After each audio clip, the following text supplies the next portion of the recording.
श्रुतिस्मृतिपुराणानाम् आलयं करुणालयं नमामि भगवत्पादं शङ्करं लोकशङ्करं शङ्करं शङ्कराचार्यं केशवं बादरायणं सूत्रभाष्यकृतौ वन्दे भगवन्तौ पुनः पुनः ईश्वरो गुरुरात्मेति मूर्तिभेदविभागिने व्योमवद्व्याप्तदेहाय दक्षिणामूर्तये नमः।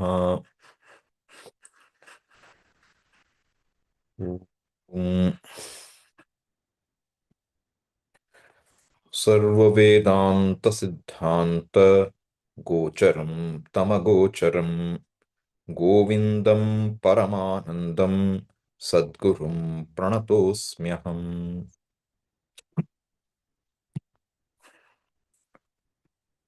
So we were looking at what is it that delivers the goods finally is jnanam. In that context, we saw chittasya shuddhaye karma natu vastu upalabdhaye. Vastu siddhir vicharena na kinchit karma kotibihi. To gain the status of being a person who is able to understand assimilated teaching, we need a prepared mind. I need to be prepared in terms of my mind. And for that, the means is karma. Chittasya shuddhaye karma. But just because it has given me everything else in life so far, it doesn't mean karma will deliver moksha. Therefore, Shankara clearly says, Natu vastu upalabdhaye. It is not for gaining. Vastu is a truth. Vastu siddhihi vicharena. The vastu is only by knowing, by inquiring. Vicharena. Na kinchit karma kotibihi, and not by any number of actions. Samyak vicharatah siddha rajju tattva avadharana bhrantyodita mahasarpa bhava dukkha vinashini. We saw this also last time, 12th verse. Samyak vicharatah siddha. How is this gained? The truth, it is only by proper thinking. Thinking which is in keeping with the Shastra. Samyak vicharatah siddha rajju tattva avadharana. How do you know a rope snake? You don't know a rope snake by any other way except by examining what I took for a snake carefully. And by examining it with proper light. Like to see a rope snake, you cannot see a rope snake in broad daylight because you'll see it clearly. You cannot see it in darkness total because there is nothing to see. When do you see a rope snake? When there's a mistake? When it is seen but not seen clearly. Then how do you see it clearly?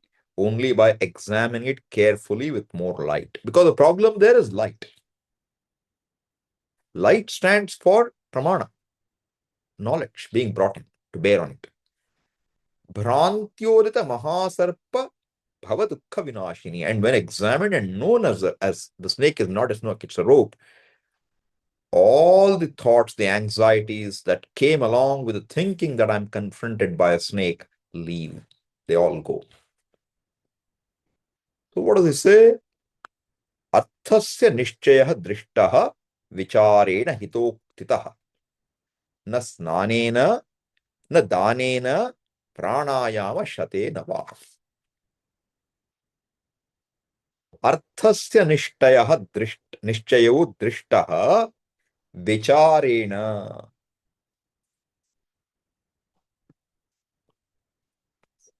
How do you understand the truth? How do you understand what is being said?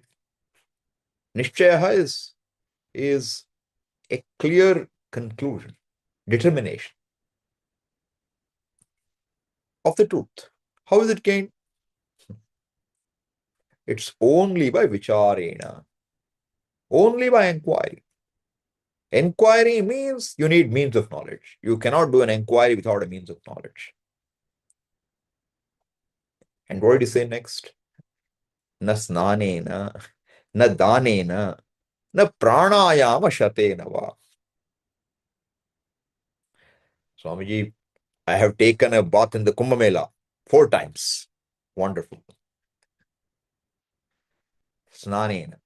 Not just that. You go to Tirupati. First, you are supposed to go to Pushkara, take a dip. Only then you should go to the temple. Snanam is a very big thing. Ganga Snanam. You know, Kurute Ganga Sagaragamanam. You know, even if you go to Ganga Sagara, that punya won't give you moksha. Understand one thing. Snana is important. Doesn't mean you don't do snana for next 1 year, okay? Snanam, daily snanam is important. Right? Snanina. Dana is important. Giving, sharing is very important. Bhagavad Gita says what? Yajna, dana, tapah karma, natyajyam, karyameva tat. Unambiguously it says. 3 things that Bhagavad Gita will say several times. 3 things don't give up. What are they? Yajna. Yajna means relating with Ishvara. First, direct through an act of prayer and by prayerful action, both. Yajna. Because doing one's own duty is also yajna. Yajna, danam. Danam is sharing, giving.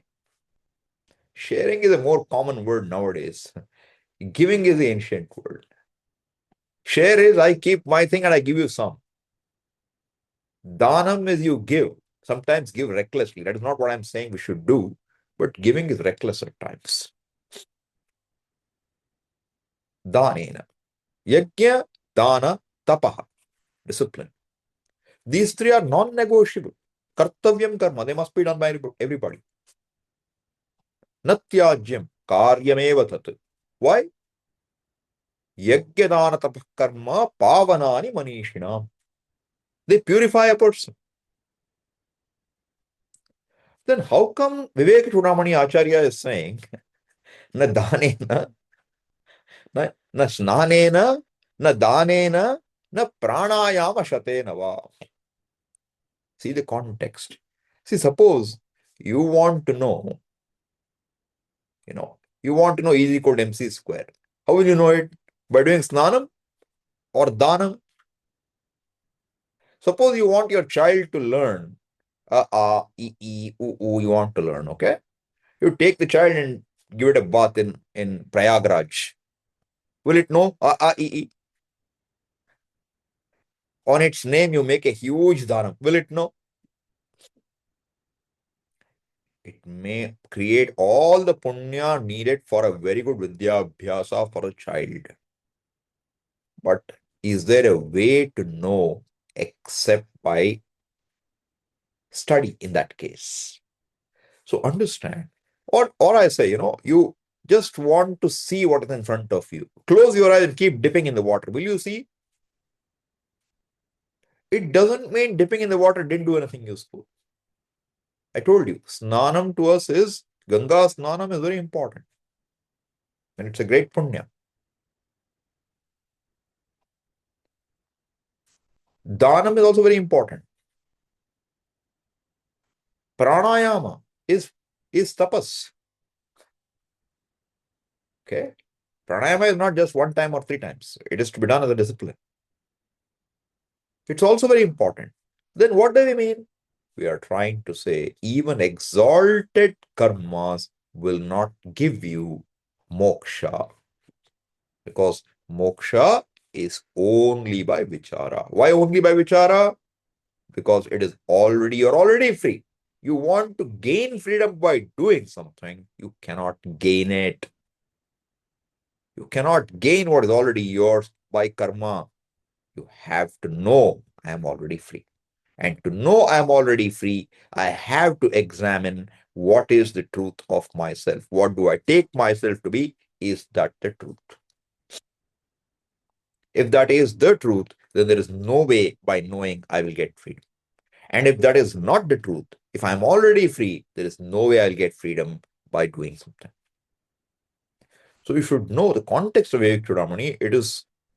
Acharya is taking the book very seriously.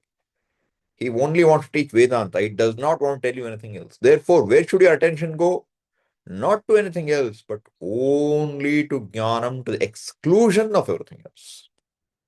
But we should keep in mind that until we have gained what we need, preparedness, karma is very important for us. Without that, you can do all the vichara, but without karma, antahkarana shuddhi doesn't happen. Without that, the jnana nishtha will not happen.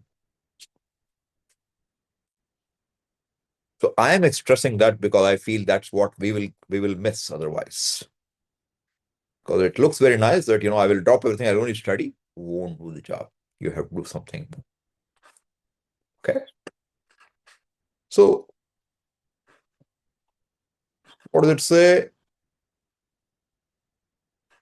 Arthasya nishchayah drishtah vicharena hitoktitah. Hitokti is what? Hitasya ukti. What is good for you is told. What is shreyas for you is told. By those kind of sentences in the Shastra, you do vichara based on them. And what do you get? What is seen is by that vichara, by an inquiry into Shastra, one gains the meaning, arthasya nishchayaha. What is the meaning of the Shastra? Which means what is the meaning of truth of myself? And that is not gained by any action, including a holy dip or charity or acts of discipline. No work, no karma, nothing centered on one's will is going to deliver the freedom that one is interested in. Absolutely. Okay. So then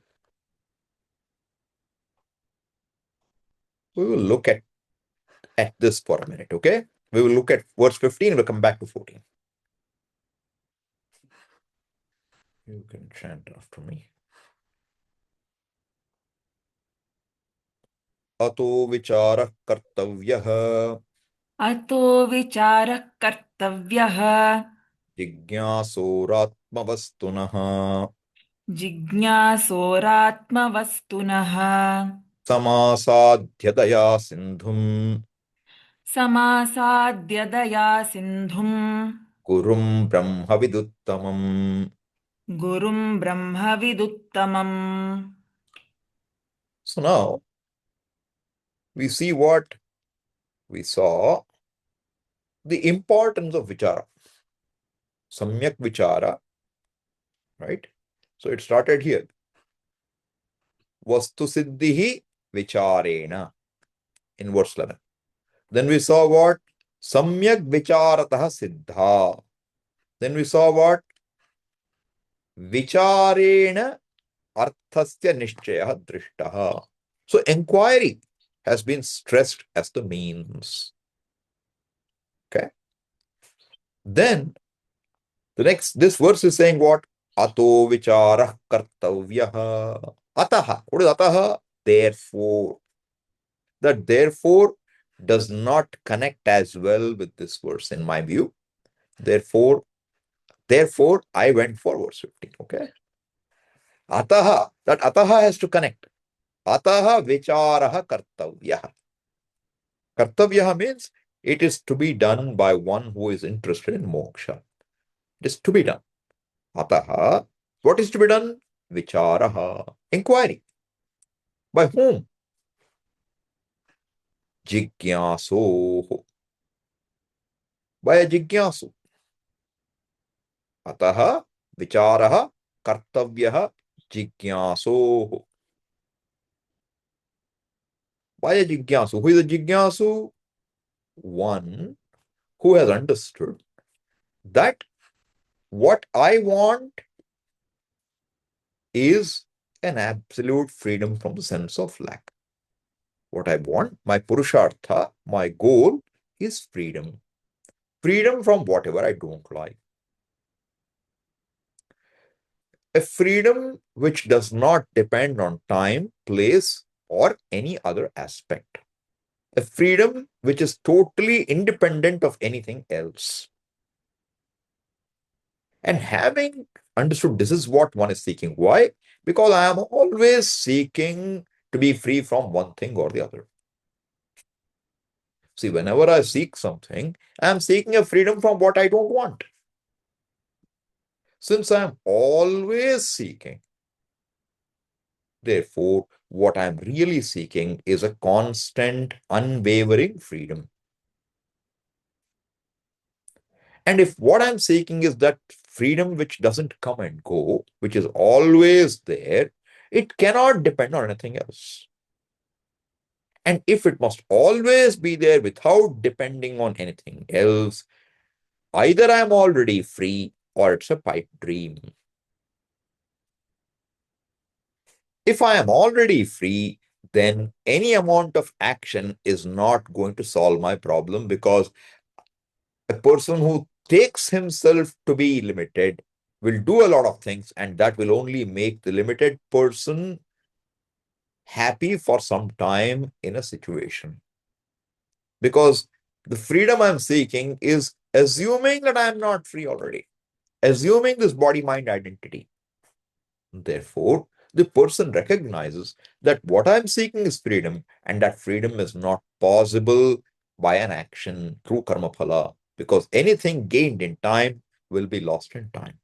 And therefore, I have converted myself from one who is seeking moksha to one who wants to know that I am already free. That's a big conversion program. Because unless that conversion happens, I will always want to do something. Our lifetime achievements are by doing something. Of course, we know, and based on that, we do.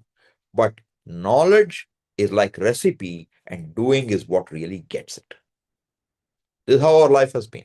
Anything I want, I know, and then I apply that knowledge and gain something.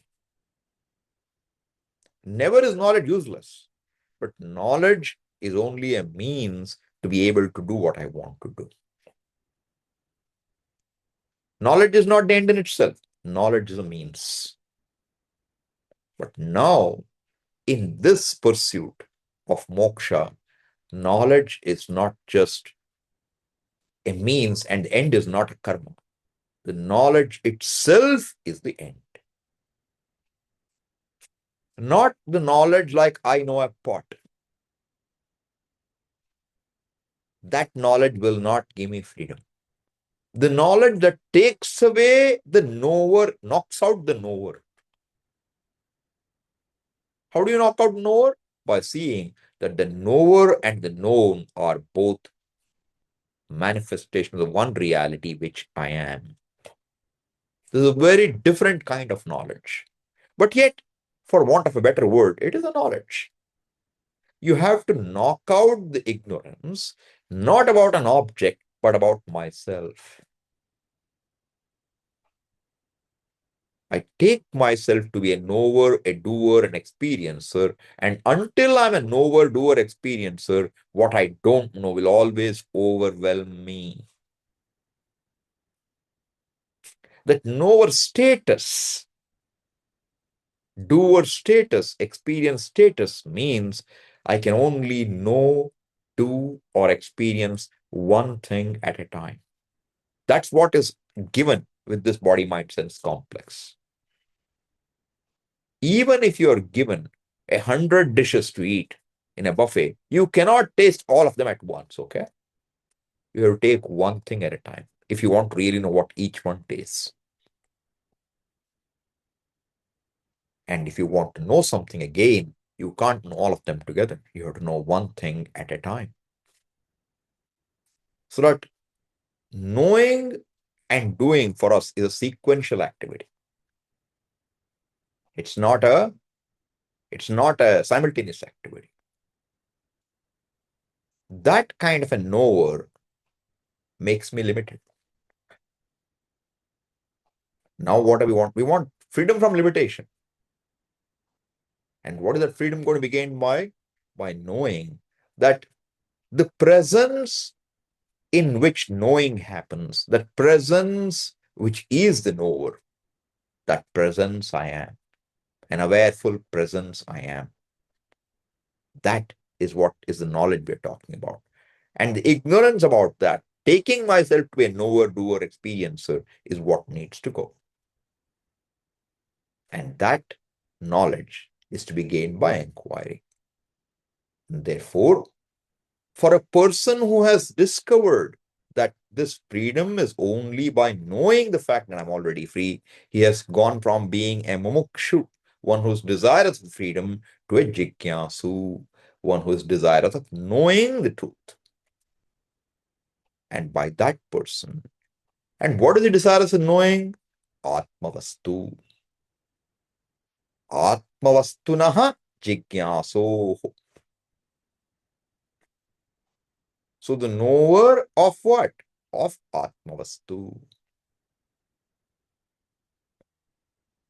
One desirous of knowing Atmavastu. By them, what should be done? Vicharaha. Vicharaha kartavyaha. What needs to be done by that person is vichara. Ato vicharaha kartavyaha jigyasoho atmavastunaha. How would you do it? Oh, just sit and ask, who am I? And no. Samasadya daya sindhum gurum brahma viduttamam. So it is not a swatantra vichara. It is not a vichara without by myself. I don't know and I'm going to know by myself using my 5 means of knowledge. No, it's not that. Then what is it? It is samasadya daya sindhum gurum brahmavit uttamam. Samasadya, having approached. This vichara should be commenced having approached a guru, a teacher. And what kind of a teacher? Brahmavit uttamam. One who is an exalted knower of Brahman. He is Brahmavit and is Uttamaha. Cannot be improved upon. The best. Brahmavit Uttamam. Guru, the teacher. And what is he further? Daya Sindhum. He is an ocean of compassion. Because he sees no problem, but yet he wants to help you because he recognizes that your problem is the problem he had seen, and that problem can be resolved by knowing, by vichara. So, by approaching such a teacher, vichara must be undertaken by a jigyasu of Atmavastu. What is it therefore?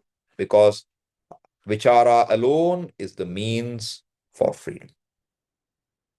Because knowledge is the means for freedom, and knowledge is gained by vichara, and therefore vichara alone is the means. It is not karma. And this vichara must be done as directed by the teacher, as taught by the teacher, understood in line with the teaching of the Shastra, and the Shastra cannot be independently handled by a student, even if they know the language.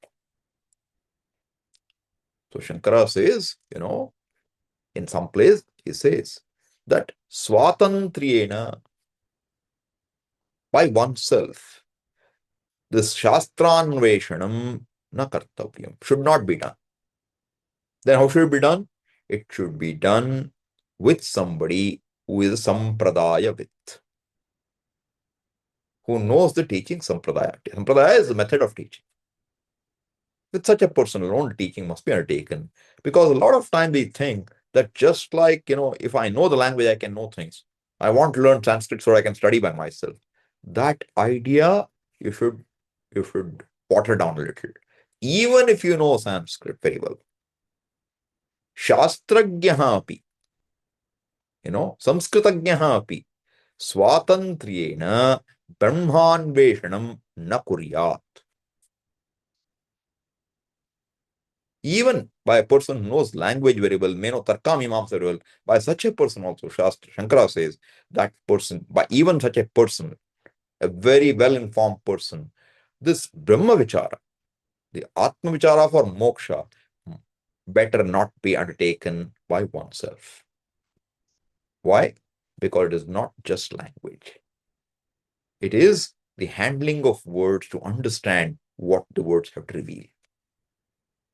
Because the old, the thinking that we have that I am a knower, that thinking doesn't go.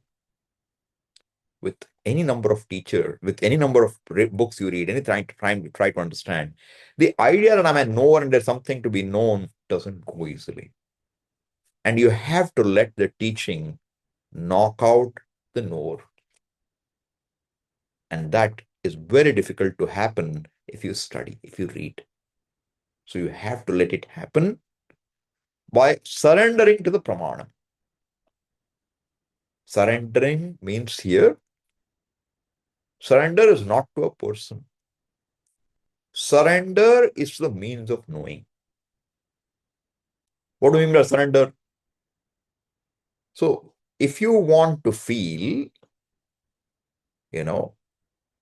please don't send messages in the middle of the class. You can wait till class is over. So, sorry. Yeah. So what I was saying, that when you want to know, right? I was talking of surrender. Surrender means, suppose I want to sense, how does my hand feel? What's the feeling? How does it feel? Rough, smooth? How does it feel? There is no other way to know this except by touching. There is no other way. Therefore, I surrender to the sense of touch. What does that surrender mean? It tells you there is no other way of getting there. Similarly, if you want to see what's on the screen, there is no other way to do so except by using your eyes. There is no other way to hear sounds except to have your ear working and paying attention to what's being said. This is called surrender, which means there is no other choice. A means of knowledge you have to surrender to when you want what that means of knowledge reveals to be known to you. Now, the means of knowledge to know the truth by which one gains freedom, truth of oneself, truth of the world, that means of knowledge, how do you surrender to? By letting the means of knowledge do what it has to do. Which means that when we say the means of knowledge for this Atmavastu is the Shastra Pramanam, you don't try to use your own inference, etc., to come up with understand what it is. You let the Shastra filter through, and the inference, the perception are not thrown away. They are used to negate the wrong ideas you already have. So we need a person who is able to think clearly. We need that capacity to see through fallacies. But that is not to know what is Atma or Brahman. We need that to remove our notions of taking what is not Atma to be Atma. Okay. And there, the surrender means what? When the teacher says something, when the Shastra says something through the teacher. Why through the teacher? Because a teacher has to recognize and present to the Shastra in such a way that you cannot but see what's being said. Otherwise, it's very easy to be lost and take Atma to be something else. Take Brahman to be something else. And this is Very true, because the notion about what I am is very strongly entrenched. And this entrenched notion to go, one has to allow oneself to be overwhelmed by the pramana. In the sense that you let the pramanam do what it has to do. Don't put on your guards and say, how it is possible? Let me see how he's going to make it possible. Then what will you be looking for? Anything that the Shastra reveals, you're trying to question it. Mind will be one of trying to question how, why, this is not logical. That's how the mind will work. What's the approach instead? You just sit back and let the Shastra do its work. That's the surrender. So that you say that what the Shastra is saying, what the teacher is saying. See, teacher stands for Shastra, not a person. What the Shastra is saying must be right. This is my position. I give the benefit of doubt to the Shastra. If I think differently, I examine and question my own thinking. I don't try to question the Shastra based on my wrong thinking. That's the approach. So you let the Shastra be and you question your own understanding. That is called Shraddha. With that, you approach a teacher. With that kind of an attitude, you approach a teacher. And then what the teacher says, you try to understand. This is the method. There is the only method. There is no other method. Okay. Then, what do you need to understand anything? If you want to know anything, you must have the infrastructure to know what you want to know. Any area. So now today everybody is talking of some, AI and machine language and whatever. We don't know what it all means. Suppose I want to do a course on AI, I will have to do whatever it takes as a prereq to do that. So any course you have prerequisites. Means until you know that, you can't go to the next step. So you have prerequisites. So one with the prerequisites is the one for whom the course is intended. Any learning is intended for one who has what it takes from the previous step. Grade 9 is intended for a person who has done up to grade 8. So also, for any knowledge, any learning, one must have the infrastructure it requires. Therefore, infrastructure is extremely important. And that infrastructure is called by the what word? Adhikaritvam. Adhikritaha adhikari. Adhikritaha means qualified. So one who is qualified is a person who can receive and understand what is being said. But you see, sometimes it's not just qualification. There are more factors involved. If you're coming from a Vedika background, there are other factors involved too. What do I mean by other factors involved too? There's a particular time when certain things must be done. There are places where something must be done. Those are very important also. So, for example, Sandhya Vandanam is the basic ritual told by the Vedas. You can't do it at 10:30 in the morning. You have to do it early morning. Kala is very important. You want to do the snanam to get huge amount of punyam. You have to do it Kumbh, not in your bathroom.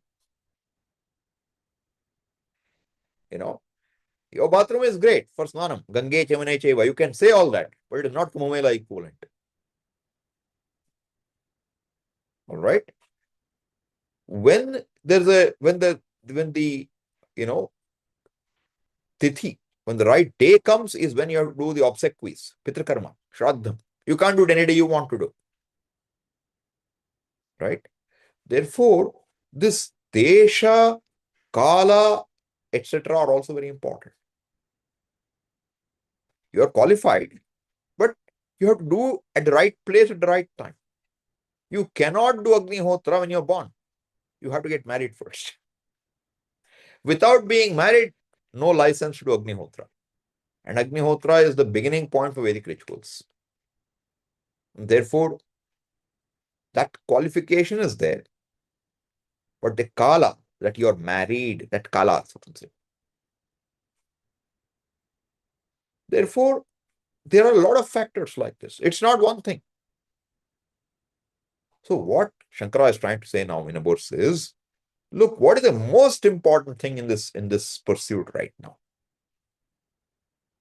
So if I want to know Brahman, I must get up at Brahma Muhurta and study. That is Kala. I must be in an ashram, Desha. All these are important, perhaps. But what is most important? What is most important is one has the infrastructure. Okay? So even for daily karma, somebody I know will not do anything without looking at the Panchangam. She will not step out if it is Rahu Kala. For anything. She will check the Panchangam first. And her husband is troubled because of that. Because he doesn't necessarily believe in this so much. But he cannot do anything until she grants approval. Now Rahu Kalam is over, you can go. Otherwise, you can't go. Not easy. Because the person has total Shraddha in Kala. Everything is Kala. So an astrologer will tell you time is everything. Because for them, time is so important. It's not that time is not important. Because what time you start will make a difference between something working and something not working. It's possible. That typically is because the karma is such. If you start at the wrong time, it is karma phala partly. Partly. Okay. So now the importance of preparedness is being said here. Look at this.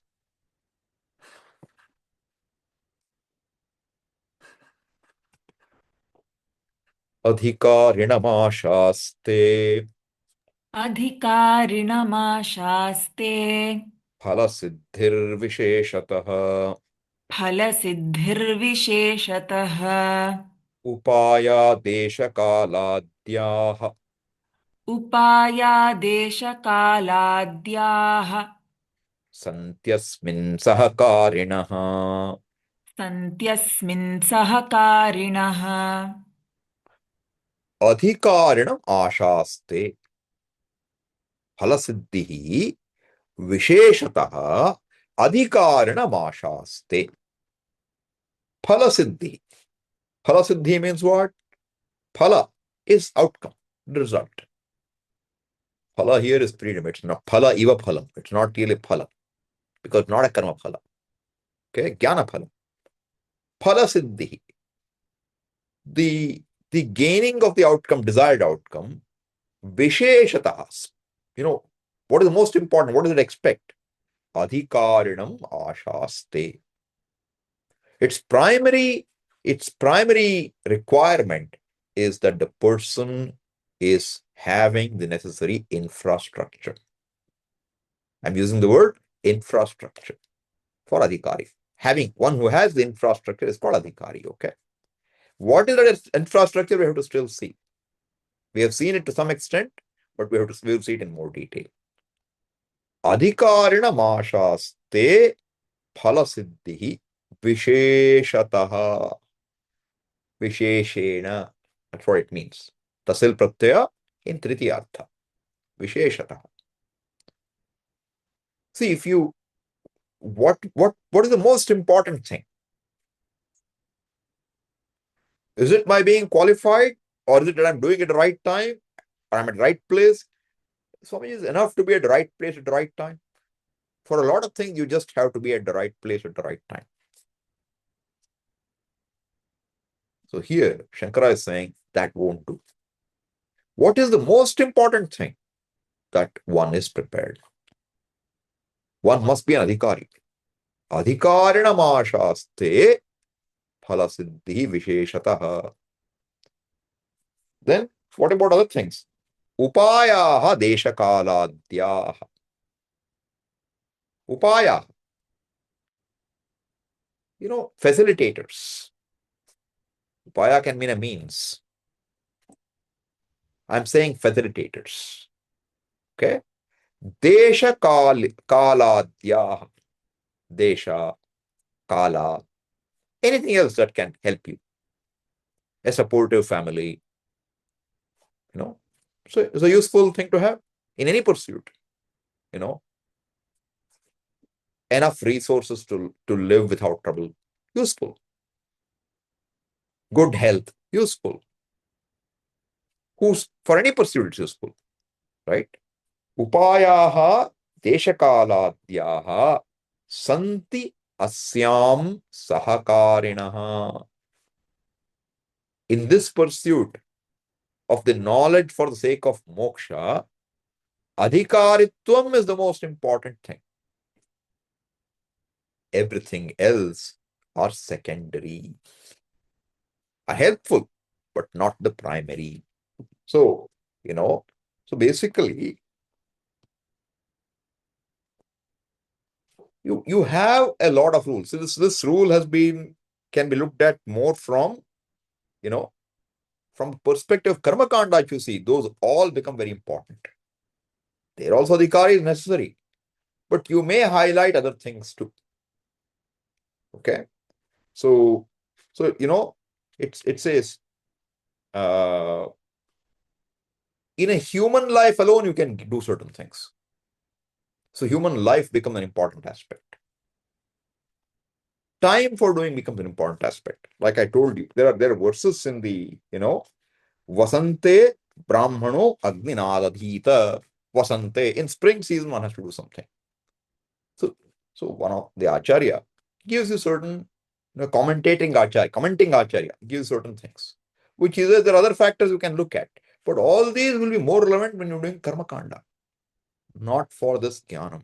For this jnanam, what is most important is adhikari. Because who is an adhikari? Who is an adhikari is a person who has discovered that what I am really looking for in and through every pursuit is only moksha. I am not looking for anything else. When I'm looking for artha, I'm seeking freedom from a sense of lack. When I'm seeking kama, fulfillment of desires, what I'm really seeking is a freedom from sense of lack. Therefore, in and through any pursuit in life, I am only wanting to be free from a sense of lack. If that is all I'm looking for, that sense of lack is centered on me. Therefore, the freedom is also centered on me. And therefore, no karma is going to produce that. If no karma is going to produce that, then what will produce it? Nothing will produce it. It is not produced at all. It is not something that is created. It is akritaha. The limitation is because of my wrong thinking. The freedom is already an established fact.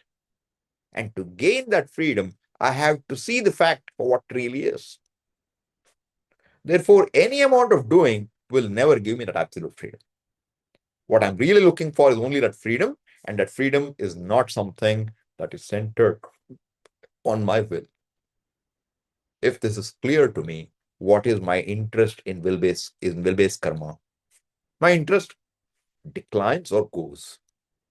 To the extent that I'm clear about the fact that there is nothing else I want. And to the extent I start seeing that the difficulties I face, all difficulties I face are difficulties for me, not for everybody. Though there may be a certain universality, seemingly. What is difficult for me is what I am unable to accept. My non-acceptance of situations and myself alone is the problem.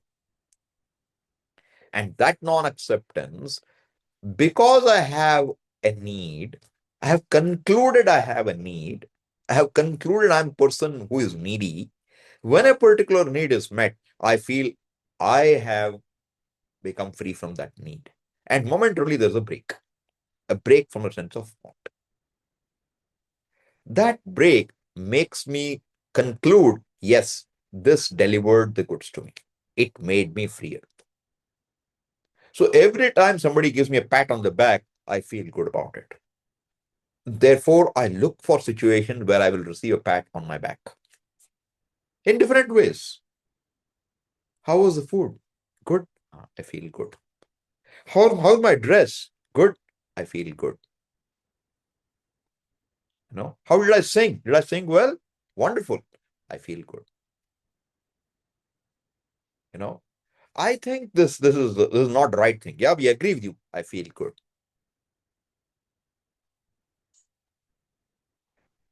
Who is going to win the Australian Open? I'm going to predict it. And if I turn out right, I feel good. I'm saying you look at it. Anything you look at, what makes you feel good is when you feel freer. And what makes me feel good is my own personality. So what I think I need to be happy is my own thinking based on my background. So for one person, it might be a big house. For another person, it may be a good relationship. For somebody else, it may be both of them. It doesn't matter what it is. But what I'm saying is, so far as I think I depend on something, I cannot let go karma because I need it. And even if I say I will let go karma, I don't need anything, it's not just a one momentary choice. Logically, I might see through it, but emotionally, I may not. That emotional growth is so important. It doesn't happen overnight. It's like a fruit, You pluck a mango, it takes a few days to get ripe. You can't force it to get riper one day too soon. It takes its time. For it to gain that full sweetness, it takes its own time. Therefore, when a person recognizes this is the only thing that matters, my self-acceptance, and my self-acceptance doesn't depend on anything in the world, then if that is very clear, then no karma, no karma phala will motivate the person much. Okay. But we have to be cautious that it is not a distaste to doing something which is taking maybe. We can use a lot of these justifications. But is it really vairagyam? Is it really dispassion? Or is it convenience? Because in general, we all have value for external leisure too. So it's good to be able to do nothing and enjoy good things in life. That value has been there for a long time. Every holiday has been a joy. Every weekend is a pleasure. Long weekend is always longer pleasure. So these things don't go away overnight. They're there. And the mind is too clever. It will justify my actions also. So I have some poor health. Therefore, I think I can make an excuse for certain things I can't do. I'm not well enough. You ask somebody, hey, do you do mantra japa? Swami, I have not received upadesha. Did you receive upadesha for eating and drinking? That we don't need upadesha. Only when something we don't like to do, we will give one reason we don't have upadesha also. Hey, do it. You have upadesha enough. So this adhikari is a very important thing. So adhikarinam ashaste. And this adhikari, because the Shastras say something like what? Iha cheda vedit atha satyamasti. Nachediha vedit mahati vinashtihi. That knowing alone is important. That knowing alone will free you. Jnane naivatu kaivalya. So when this adhikari is one who has got it in full measure, that I know that no karma phala is going to solve my problem. I will remain a samsari until I am looking for karma phala. Okay. So this should be very clear. The importance of adhikari must be very clear to us. Because if we think that jnanam will just happen without adhikaritvam, it won't. So adhikarinamashaaste phalasiddhi visheshatah upayaha deshakaladhyaha santyasmin sahakarinah. Swamiji, I unfortunately I never heard of Vedanta till I'm 75 years old. Isn't it too late? Maybe later than what is right. But remember, Kala is only Sahakari. Sahakari means it's a contributory factor. It's a helpful factor. But it is not a necessity. It's not a prerequisite. What prerequisite? Adhikari. Adhikarinam ashaste. Main prerequisite adhikari. Not how old you are when you came to Shastra. Not how many karmas you have done till today.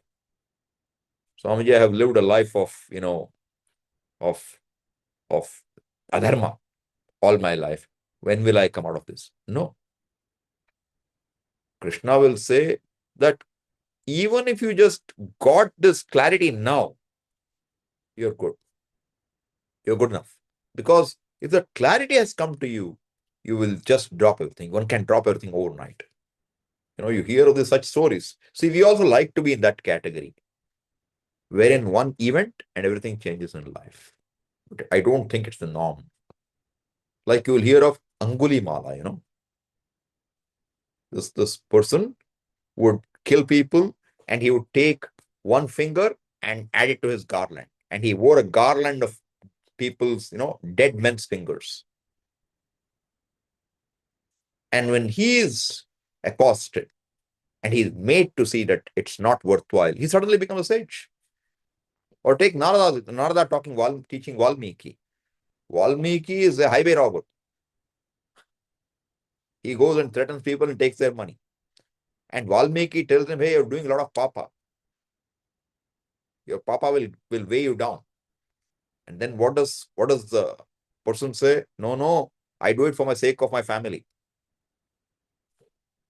So Narada says, go find out if your family will share your papa with you. He goes back. He goes back and asks them, hey, will you take my papa? No, we don't want your papa. Who asked you to steal to give us food? We didn't ask you for that. It's your hangout. It's your lookout. So no one in his house, his mother, his father, his wife, his children, not one of them said, we will share your papa. And this fellow says, I am doing everything for their sake. They said, yes, it is your duty to feed us. But how you feed us is your lookout. If you do a dharma, that belongs to you. That doesn't belong to us. We didn't ask you to steal. So when this was understood by Valmiki, he comes back and he says, I'm done. I have messed my life up so much. What should I do?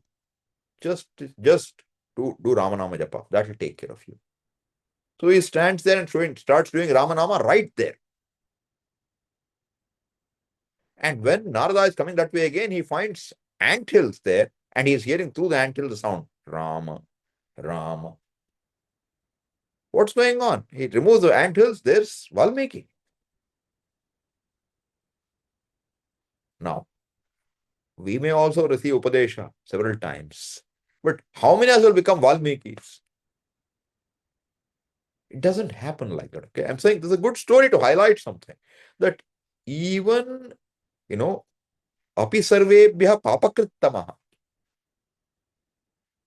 If you're a person who is mahapapa, still, just by making the right sankalpa, you can come out of it. That is never denied. Because the problem never stuck to you. You're already free. The only thing is what you think about yourself. That thinking changes, cognitive shift happens, everything can shift. So we would also like a cognitive shift like Valmiki, but it doesn't happen that way. One event and your life is changed. How many people can have that? One event may make a big impact, but one event taking you all the way is not ordinary. For Arjuna, the war happened. Whole Bhagavad Gita is event. Did his life change? He did the war all right. Then what? After the war, he told Krishna, I don't know what all you told me, I forgot. Can you tell me again? That's how Anugita comes. Did Anugita free him? We don't know. We don't know if it freed him. So what I'm saying is, we can listen do a lot of things, but adhikarinam ashaste. Without that adhikaritvam, any amount of doing does not necessarily give me what I'm looking for. Because I don't understand. Because I have many agendas still. So, first I should become adhikari, only then I should gain knowledge. That is the right way, some will say. But we say that it need not be a sequential activity. Once you discover Vedanta, the Vedantic Shastra itself will help you become an adhikari because it inspires you. And the more adhikaritvam one has, more clarity one gains. But what is important is, while both of these can go on, adhikaritvam is necessary. Okay, that is very important. We should not think that, okay, once I understand Vedanta, all problems will go away. They should, but that understanding itself doesn't take place as well. Okay, so example of Swamiji is, a person, a bachelor, wants to make chapati, bread, okay? And he wants to make it in hot coals. Embers. You need hot coal. Mean you put coal on fire, it becomes red hot, and on that you can make your roti. It will come out very nicely. So now the person goes to his neighbor, because to have hot coals, you must first start a fire, tinder, then put the coal. It takes some time for the stove to catch. Not like, we can't give the example with gas, okay? You turn the switch and you start cooking. No, you need to set up the fireplace. And to start the fire, it's easiest if you already have burning coals ready. So the fellow knocks on his neighbor's house and says, "Can I get some hot coals?" The lady looks at him and says, "Sure, why not?" Because they have it. It's a household, not a bachelor. She said, "Sure, I'll give it to you. Do you have something to take the coals with you?" He says, "Yes." Pulls out a newspaper and gives it to her. She looks at it. "Newspaper? You want to take coals in the newspaper?" "Yeah, I want to take it in that." She doesn't say anything. "Okay, I'll give it to you." She brings and puts it. So what happens? He received the coals all right, but how far did he go with it? You heard an ooh, few minutes later. Why? Because it fell on his leg through the newspaper, burnt him. All right. This is the way it is. So to receive the hot coals, he needs an appropriate vessel.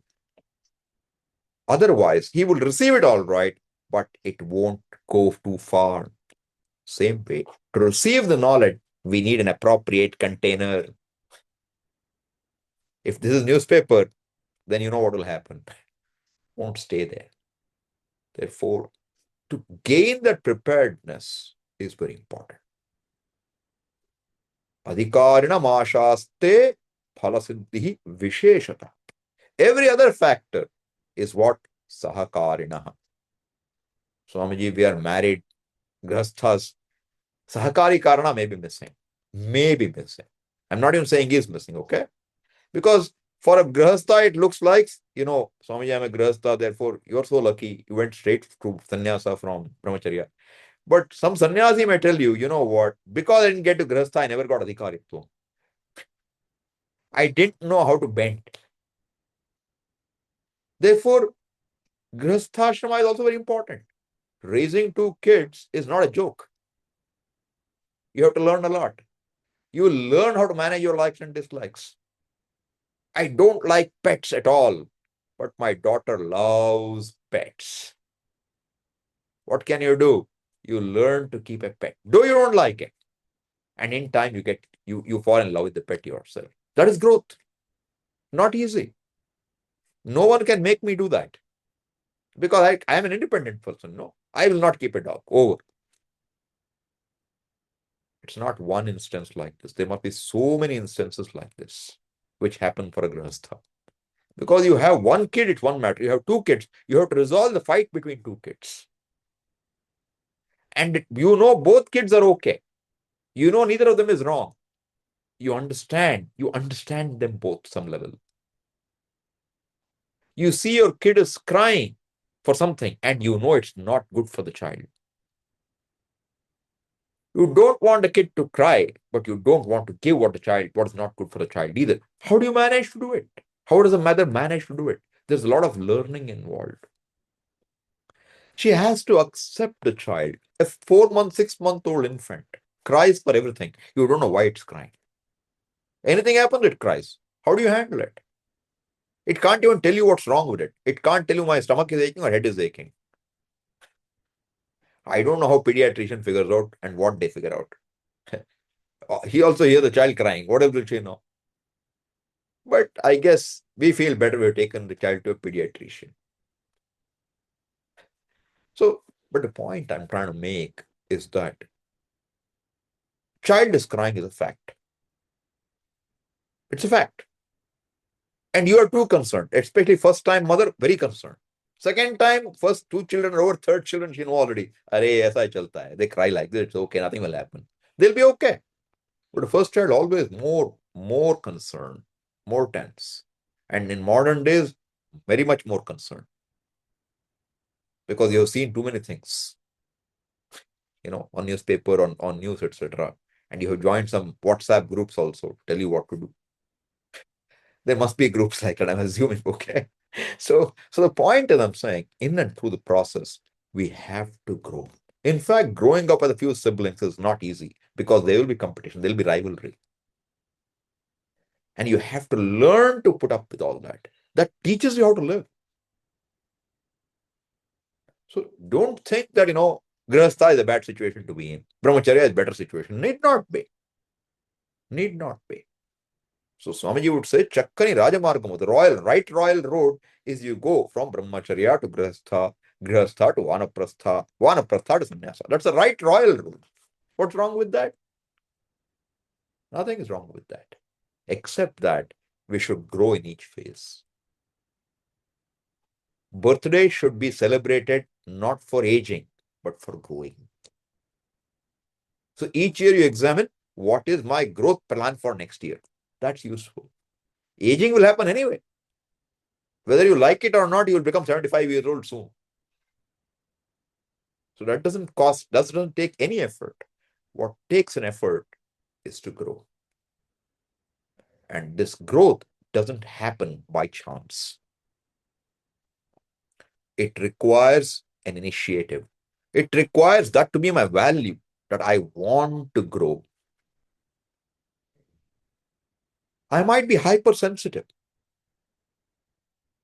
Hypersensitivity is fine, but that it shouldn't become a liability.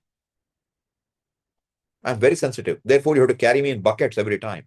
No, that's a liability. I'm so concerned. Every time somebody goes out, hey, please drive carefully, look left, look right, traffic is very bad, fold the mirrors. If you keep doing this, you're sitting behind, okay? And you keep telling the person who's driving, hey, don't keep doing this. What happens then? The fellow who is driving will lose his calm after a while. Because you're driving from behind. Backseat driver. So if you have lived the backseat driver, you know how to cope with that. You understand? There's value even there. So in every situation, there can be value. But generally, we want to change that person. We want to change the situation. I have a difficulty at home. So what? I'm going to pack my suitcase and leave. Seems like a good solution. But you know what? Wherever you take your little suitcase and go, you will carry your mind. You will carry your mind with you. Swamiji would say, you decided to fly away to Rishikesh. In the flight, there are a lot of people going along with you. All the people you want to go away from will go with you in the flight free, without ticket. Not physically, but you carry them. And when you go to Rishikesh, you go to Vasishta Guha. Nice cave, okay? You go there. You sit there by yourself. What comes first in Dhyanam? All the people you wanted to avoid, they will all come to you one by one. So understand that adhikaritvam doesn't just come by wanting it. Avoidance doesn't solve a problem. Neither does it mean that to stay in the problem situation and keep on fighting it. That also doesn't solve the problem. This is a very, it's a difficult thing. Growing is not that easy unless we understand what we want and we are able to stay the course. Because I will say I want to grow, but really I want better situation. That's how the mind works. Swamiji, I'm in it for growth.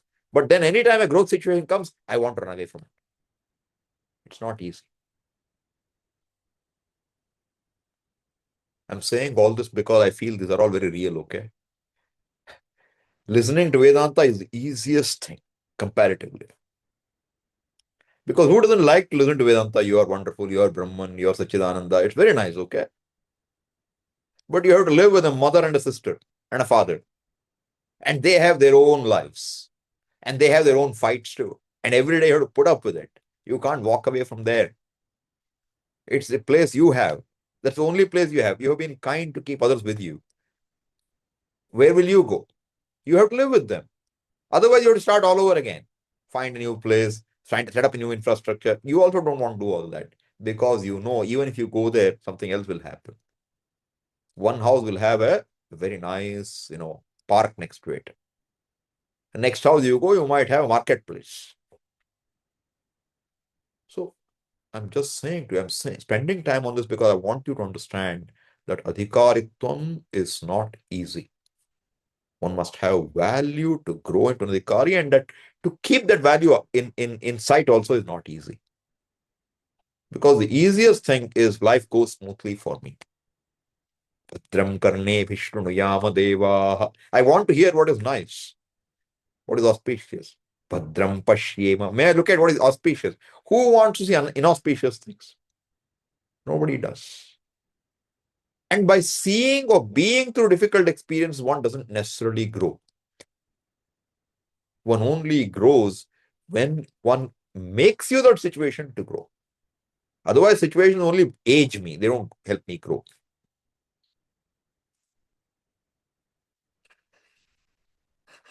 So, adhikarina mashaste phalasiddhi visheshataha, which means most important thing when you go to Daya Sindhum Gurum is adhikari must go. Okay? That's the idea.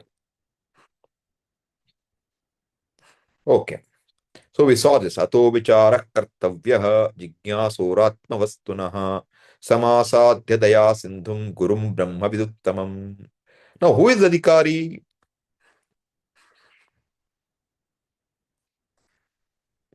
Medhavi purusho vidwan मेधावी पुरुषो विद्वान् ऊहापोह विचक्षणः ऊहापोहविचक्षणः अधिकार्यात्मविद्यायाम् अधिकारात्मविद्यायाम् अधिकार्यात्मविद्यायाम् अधिकार्यात्म अधिकार्यात्मविद्यायाम् उक्तलक्षणलक्षितः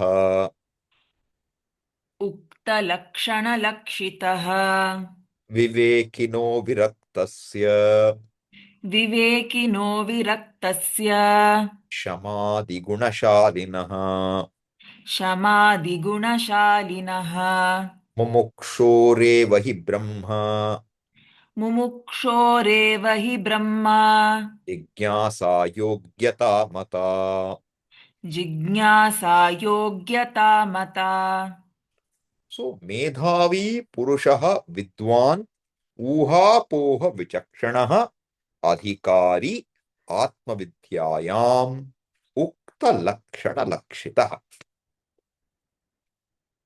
So, what are you saying now? Atmavidyayam Adhikari. Kaha. Atmavidyayam Adhikari Kaha. That's the question. We have said Adhikari is very important. Next question will be what? Who is that person you call qualified? What is that qualification? Adhikari Atma Vidyayam Kaha. Who is that? That is being said. What is that? Ukta Lakshana Lakshitaha. Ukta lakshana lakshitaha means what? Lakshitaha, characterized by. Ukta lakshanam, by what has already been said. This is very typical in the Shastra, okay? You have to keep in mind what has gone by. So I have already told you everything. Now just go back and see. We will repeat. But first thing is said, Ukta lakshana lakshitaha. So what is that Ukta lakshanam? You go back and see a few verses. What all will you find there? What all did we see here? You see, we saw here. Uddhared atmanatmanam magnam samsara varidhau yogaroodattvamasadya samyak darshana nishtaya sanyasya sarva karmani bhavabandha vimuktaye yatyatam panditai dhirair atmabhyasa upasthitaihi. So we saw all this. And even before this, what did we see? We saw the fact that amrtatvasya nashasti vittena. So, therefore, what? Ato vimuktiye prayateta vidwan sanyasta bhakyartha sukha sprihassan. That, in a way, sums up adhikaritvam. In a way. Sanyasta bhakyartha sukha sprihassan. What does it mean? Sanyasta. It's been given up. What has been given up? Bhakyartha sukha spriha. The desire for a joy, for a happiness stemming from an experience of something other than myself.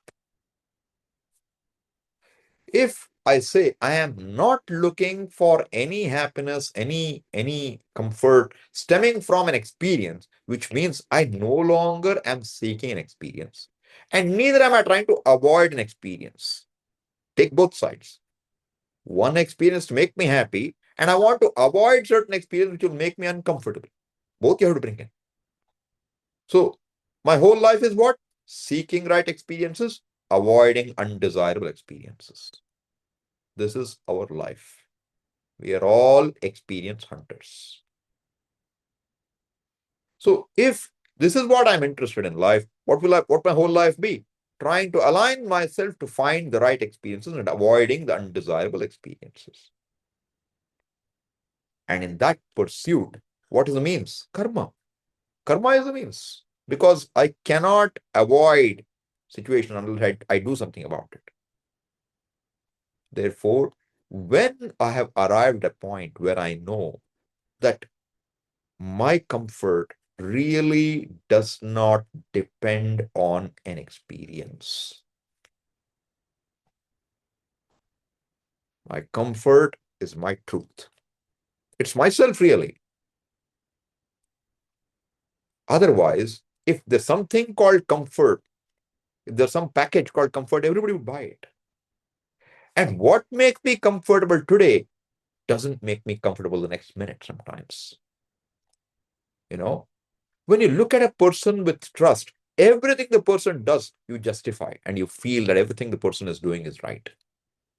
And if that same thing for some reason gets vitiated and you can't trust, everything the person does seems wrong. You are unable to accept anything the person does or whatever you see, samshayatma. I don't know whether he really means to do it for my sake or for his own sake. I don't know. And even what I thought earlier he did correctly, even that I don't. I'm just saying, as soon as I start looking at you with doubt, my whole goodwill for you just evaporates. And now everything the other person does is looked at a lens, magnifying glass. And once you start looking at the magnifying glass with a doubt, you always have reason to suspect something other than what you see. It's not easy to, to see, to have that mind to say the other person may be okay. And sometimes you have value. I want to hear the person okay, but things happen. And they happen so well that you cannot just hold on to your old ideas. You still want to hold on. Others point out to you, hey, are you holding on to those ideas rationally or irrationally? You have to examine. It's not that, no, I don't want to confront the fact that this person I cannot trust. Because that confrontation brings a lot of pain with it. But sometimes we have to bring that out too. Because just by wishing that the person is trustworthy, the person doesn't become trustworthy. Your doubts will nag you. So we want to give people the benefit of doubt when it can be given, but we cannot give it blindly. And my own background also contributes because I may have certain thinking, my own prejudices, which make me not look at things as they are. So, how do you become objective? To become objective requires objectivity. And the only way we are objective is we know that I cannot but be subjective. That's the reality. Subjectivity is given. So we pray to Ishvara and we try to bring more Ishvara in our lives. So if honestly I start recognizing that any experience is not going to make me freer than I am, then that will give me the vairagyam for all experiences. That is a very significant growth. Because when a person sees that karma phala, situations, experiences, these are all synonyms, okay, in our context. Because every experience is karma phala. Every karma phala is born of a karma. Therefore, when I recognize that these will not necessarily deliver the goods, then the value to align situations to make me feel comfortable will go. Then only I'm more available for any situation for growth. Okay. So this is what is by he said Ukta Lakshana Lakshita. So I'm just showing you how many Lakshanas are given. Sanyasta Bhakyartha Sukasprihassan. And further what? Prayateta Vidwan. Effort is necessary. Initiative is necessary. One must continue to have the desire to be free until one is free. One must continue to try to know until one knows. No stopping. Not after 10 days, okay, this doesn't work. What's the next way now? That's what tends to happen. This doesn't work. So now I find a different way to it. Therefore, you start with one method of meditation, then you drop it, then go to third, then second, third, fourth, fifth. You try, and then say I tried all these fellow, nothing works because we don't have patience even to make one work sometimes. So that yatnam is important, and uddharet atmanatmanam. I have to lift myself up. Nobody else will lift me up. Yoga rudhitvamasaya, karma yoga, a life of karma yoga has been spoken about, right? And then we have been told that for chitta shuddhi, what you need is karma. A lot of things have been said. Okay. So then now what is being said is adhikari atma vidyayam ukta lakshana lakshita. And who is he? Medhavi purushaha vidwan uhapoha vichakshana. Medhavi purushaha vidwan. Now, adhikari has vivek, he has vairagya. He has no interest in karmaphala. That doesn't necessarily mean you will understand everything being said. That takes away the distracting factors to a large extent. Because one of the huge problems in meditation is I just can't sit quietly. Mind has to go somewhere because there are too many things I'm concerned about. So if I have understood that none of these matter, my mind won't go all over the place. That's why first we say, keep the external world external. And that we deliberately do because we don't have that freedom all the time. So at least for the duration of meditation, we want to be free. Right? So this alone is not sufficient, though, because I have my reasons to, I have my own understanding of things in life, situations of life realities. So now I have to study Shastra. And when I study Shastra, I should be able to grasp what Shastra says. I must be able to see a large picture and also the details. So I should be able to see what is Karma Yoga and see its place in the totality. I should be able to see the role of values and its place where it fits in the scheme of things. I should be able to see the role of meditation. I should be able to see the role of relationships. Everything should find, I should find where each one belongs. I should know where everything fits in the puzzle. So Medhavi means, Medha is Grantha Grahana Dharana Shakti, the capacity to understand and retain the text or what the text talks, the meaning also. That Medha, one who has, is called Medhavi, Vini Pratyaya, Matupartha. Medha asya asti iti Medhavi. So, Medhavi. Medhavi Purusho Vidwan. Vidwan means what? One who is brilliant. In what way? Uha Poha Vichakshana. Uha Poha stands for logic. You're able to extend the logic. You're able to see things through logic. And where fallacious logic is seen, you are able to do apoha. You're able to knock it out, saying, no, this is not true. So, Coke plus vodka as a drink, what does it do? It makes you, intoxicated. Coke plus rum also makes you intoxicated. Now, your great logic is what? Therefore, Coke intoxicates. Correct? Because Coke and vodka intoxicate. Coke and rum intoxicate. Therefore, what intoxicate? Coke must be intoxicating because that's the common thing in it. For this, you need apoha. Understand what is apoha? You have to see that, you have to do separately and see. You don't do only anvaya. You do anvaya vatireka. Okay? Anvaya is co-presence. Vitireka is one who is absent.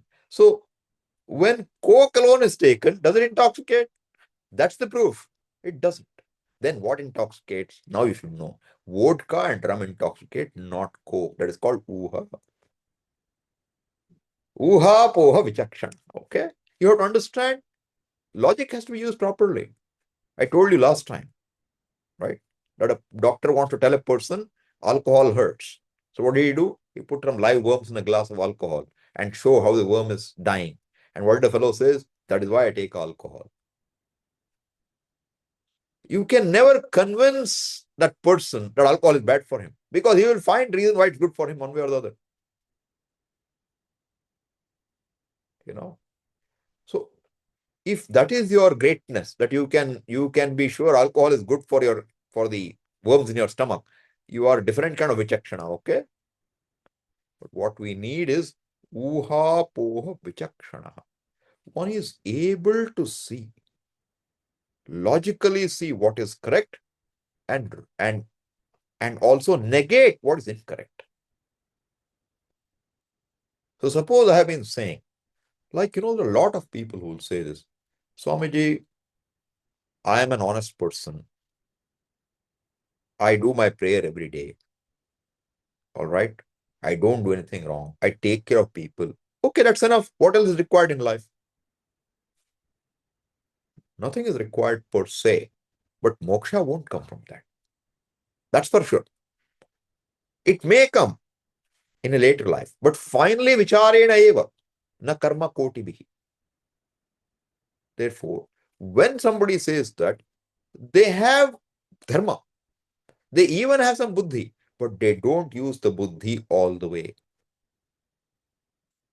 The buddhi is kept in some pockets. it's not extended. Therefore, you will argue, Swamiji, now my, you know, my daughter is in Australia, and she has 2 children, and they have nobody to take care of them. Is it not my duty to go and take care of them? If you consider it duty, please do. But is it a duty really? Has to be questioned. Because today this is the older daughter. Younger daughter yet to get married. Now you are 60 years old. Okay? So after 5 years, she will get married. And after 7 years, she will have a child. At 70, you will be going to babysit the next set of grandchildren. Because now you feel bad. I have babysit the first set, the second set I have to babysit now.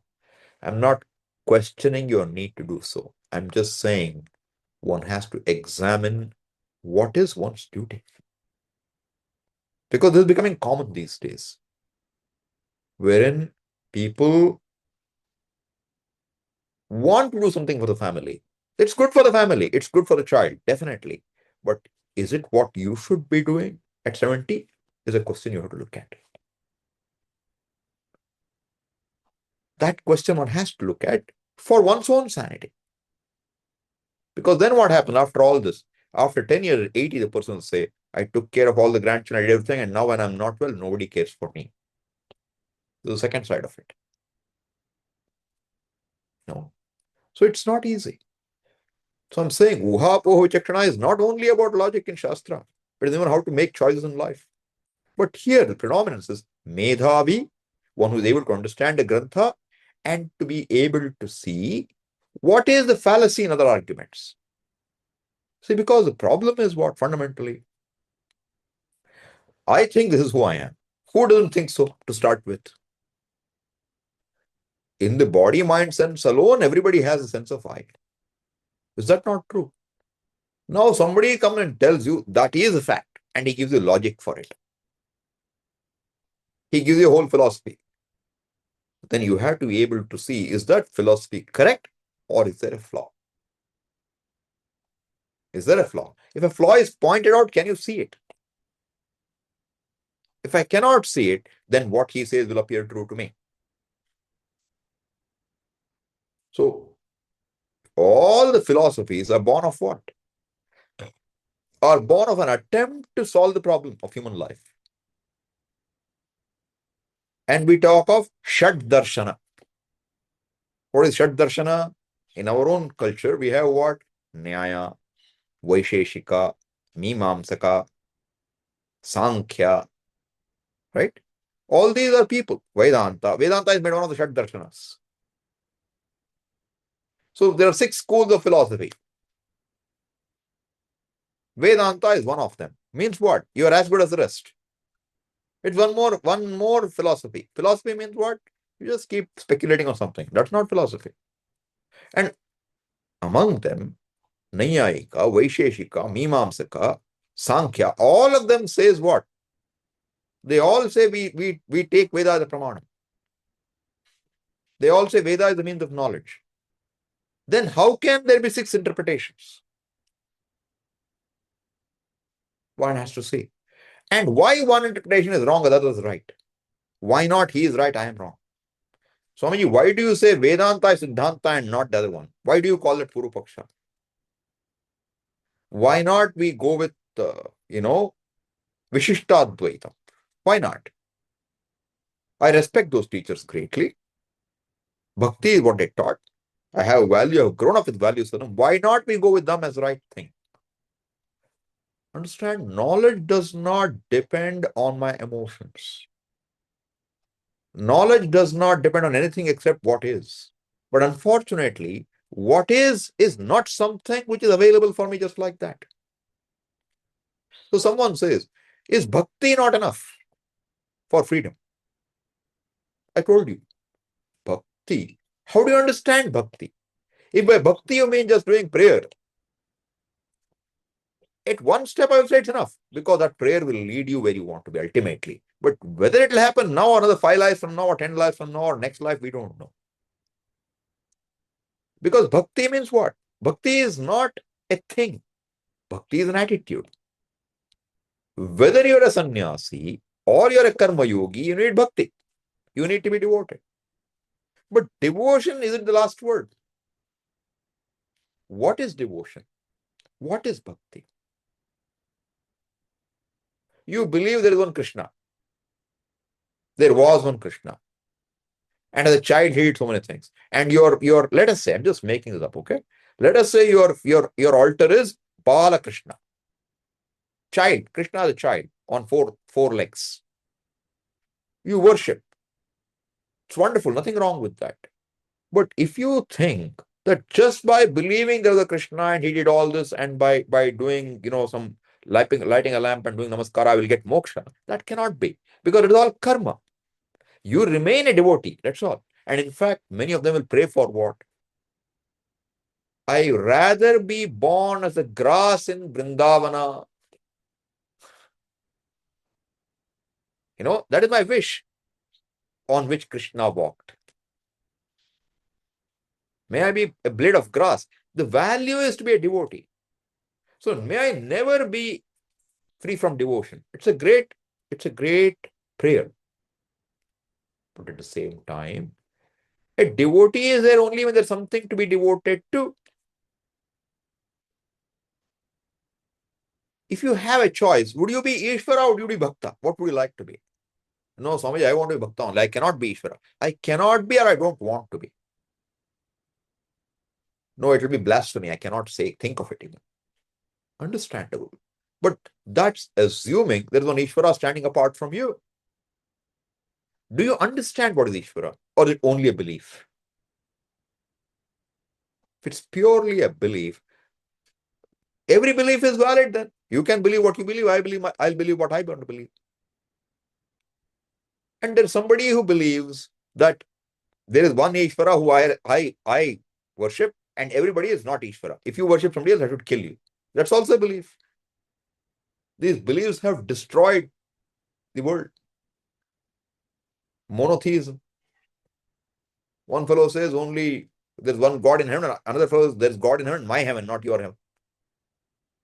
So where do you go? To be able to see that if bhakti by bhakti only mean attitude cannot be moksha, because attitude can change.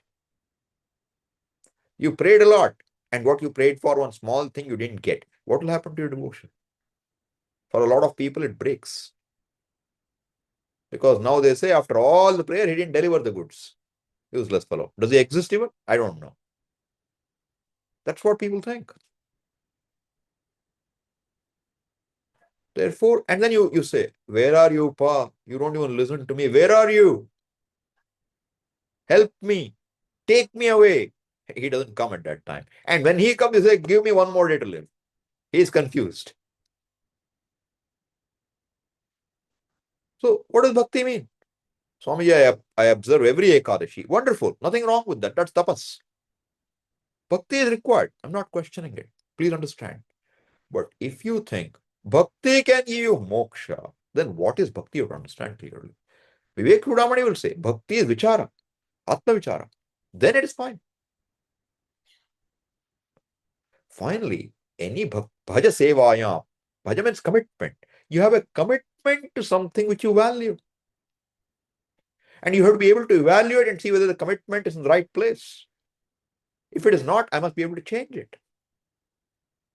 That ability to think afresh, ability to reevaluate priorities, reevaluate means, reevaluate ends, all that will be part of uha poha vichakshanaha, can be brought in.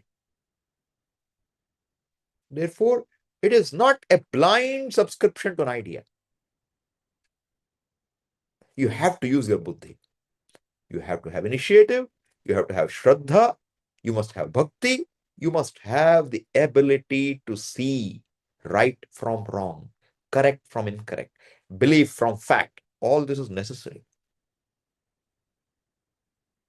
Therefore, uha poha vichakshana. Not just a blind believer. A blind believer will not do well in Vedanta. Because you will believe, okay, I must be Brahman. What will you gain by that? You add one more belief. It won't change anything in your life. Suppose you start believing fire is cold. Will it become cold? Check it out. Fire is cold. Fire. You do japa. Fire is cold. Fire is cold. Fire is cold. Then light a matchstick and hold it. What will happen? It will become cold. It won't become cold. Therefore, one has to see that if you have a means of knowing, that has to be known. What cannot be known at all, you can only believe. Like in heaven. You cannot know it's there or not there. And what can be known but is not known right now, you can believe. Temporarily believe. Okay? Belief pending verification. Shraddha. So all these have to be brought in. So I'm saying you have to be a complete human being. That's what Swami would say. Adhikari is a complete human being in a way.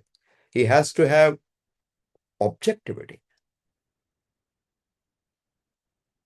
We will see what's an adhikari further when we meet again. Okay, we'll stop now. Om Purnamadav Purnamidam Purnat Purnamudachyate Purnasya Purnamadaya Purnameva Vashishyate.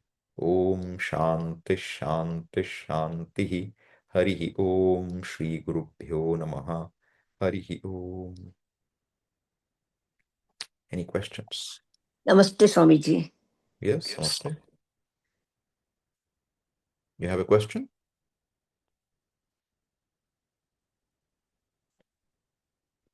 Anyone has a question, please ask. If not, we will stop. Okay, we'll stop. Thank you, Swamiji.